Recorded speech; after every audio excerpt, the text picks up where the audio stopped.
Well, it's that time for Caleb Truax, the longtime Osseo pro boxer who had a tremendous career. And Caleb, everybody eventually has to say when it's time to step away, and you've made that choice now. Tell me about the decision to retire from boxing. It's time to hang up the gloves. I'm a little bit too old and gained a little bit too much weight in my last 6 months. So no, I'm ready to be done. I've had a fantastic career. I'm very grateful for all my career and all the relationships I've made over those 20 past years, and 16 and a half years as a pro and 40 fights. I'm ready to do something and make some money without getting punched in the face.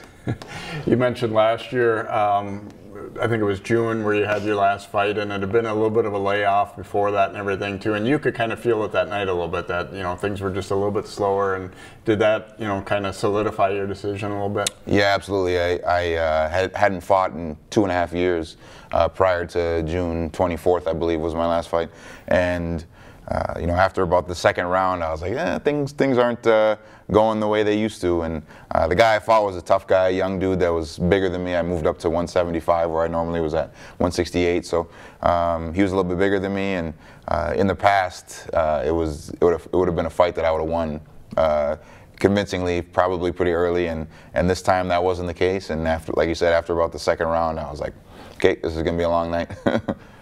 Latter part of your career, obviously, the pandemic had some impact for not just you, but a lot of people in the boxing game. How much do you feel like that altered the ending part of your career, just having to have that kind of forced layoff? Yeah, it was tough on me. The pandemic hit at the worst time possible for me, and don't get me wrong, most of my people are healthy, or all my people are healthy. I knew a few friends that passed away from COVID, but it really impacted my career as far as timing goes. I was getting up there in age, and you don't have time to waste as a boxer. And I had about 3 or 4 fights fall through and cost me a lot of money. But at the same time, I got to spend a lot of time with my young kids and be basically a stay-at-home dad for 2 years, basically. So all things weren't lost. It was tough on my career, but got to take the positives out of it.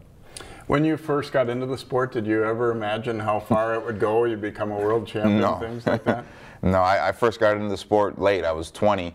Those of you who have followed my career know I started in tough guy tournaments, and went on to amateur boxing for about 3 years and turned professional because the tough guy tournament made me ineligible to be an amateur anymore once they found that out. So turned pro in 2007, and I was just doing it because it was fun, and figured I'd have to get a real job down the way eventually, and 16 and a half years later, now it's time to get a real job. But no, world champion, and I had 4 belts total, one of them being the IBF World Championship that I won in 2017, and that was only one of 4 people ever from Minnesota to ever win a title belt like that. So just grateful for the success I had.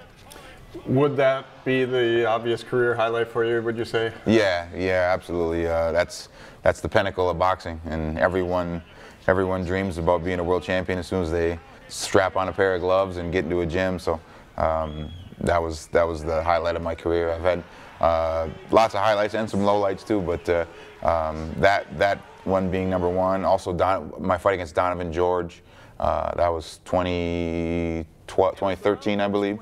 That was at the convention center, and he was a big favorite, and it was my first fight on ESPN Friday Night Fights, and knocked him out in the 6th round, and big upset, and that kind of was the catapult for my career. So that's comes into the distant number 2. You had the opportunity and maybe even some pressure to relocate to maybe what's considered a more boxing hotbed, but you chose to stay in the Twin Cities. Are you happy with that choice, and do you think it made Minnesota fans maybe appreciate you even more? I hope so. I mean, I definitely had the opportunity to go to a Vegas or go to a California or anywhere, Texas, to pursue my career, and Minnesota's home, Osseo, Maple Grove, St. Michael now is home, and I just wanted to be around my friends and be around my family, and fortunately I was able to, as I got later in my career and got bigger fights, I had a budget for sparring, so I was able to bring people in to push me, whereas I wouldn't have been able to do that without that budget. So I just never had any desire to leave home. When you first started, one of the noteworthy things was that you had been to college, which obviously not that many boxers have been. Yeah. I think a lot of people really respected you as like a voice for boxing in the Twin Cities for a long time too. Did you take that role seriously also? Yeah, I did, and I still do. I still am involved in the boxing scene. I want to stay involved as much as possible throughout my life. You know, Minnesota boxing is what kind of made me who I am, and the community has been super supportive. All the fans have been super supportive throughout my whole career, and yeah, you know, graduating from the U of M, I kind of had the built-in fan base from the U, and staying here locally, I had the built-in fan base from this area, and it just was kind of a perfect combination of U of M, local people, and made for a big fan base for me. How do you feel about the health of the boxing scene in the Twin Cities right now? We got some really good fighters. I just was up at the Upper Midwest Golden Gloves Championship. It was in Brainerd this 2 weeks ago, and they'll be going to nationals here pretty soon in Detroit, I believe. And we got some good fighters. Some guys are going to be turning pro soon. There's a card May 11th at the Hyatt downtown where Jared Bradford from Park Center, he's going to be making his pro debut, and he's has a bright future. Yeah, I wish we'd see some more fights and some more fighters and more gyms, but we make do with what we got. So hopefully my influence on the scene over these last 16 years or 20 years has upped the game a little bit, and hopefully the next crop of fighters will do the same. Do you intend to do any hands-on stuff, being a coach or trainer with any of these guys locally? Or? Yeah, I'll stay in the gym. I'll stay in the gym as much as possible, you know, with kids, and now I'm gonna have a new career. It's gonna be a struggle for time, but currently I've been training some MMA guys actually, just kind of keeps me in shape a little bit and keeps me involved in the sport. And those guys are looking to up their boxing game, so I've been fun training those guys, and hopefully, yeah, if I have time, I could get more in. So, yeah. Talk about the career that you're pursuing right now. Yeah, I'm gonna, like I said before we went on air, it's gonna be nice to make some money without getting punched in the face having to do it. So I'm going to be a realtor for Chris Lindahl Real Estate, and he's got a great team, great structure there. Kind of reminds me of my boxing team actually, and a lot of support. And Chris has been a supporter of mine for years. He was ringside at all my fights at the Armory. He flew to Las Vegas to watch me defend my title against DeGale. And yeah, he's going to take me underneath his wing and sell some houses and not get punched, hopefully.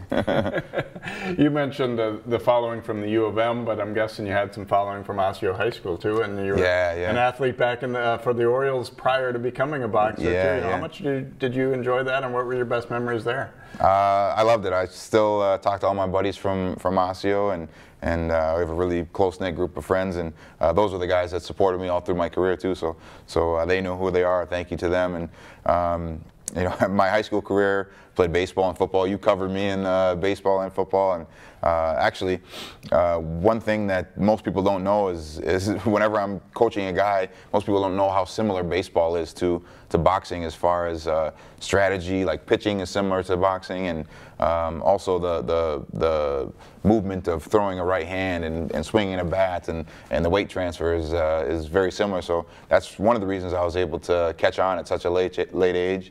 And that's one of the ways I coach people, because most people play baseball, and I'm like, yeah, same as swinging a bat, man. Stepping away from boxing is a little bit different than retiring from like a corporate job or something, but it sounds like you are going to have the opportunity to have a little bit of a retirement or farewell party.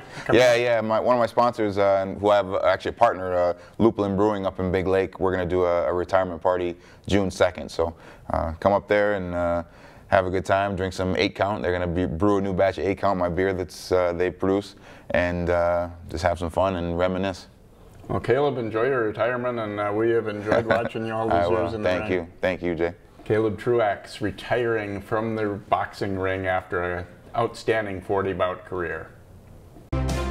Find more prep sports games and highlights at ccxmedia.org and follow us on social media.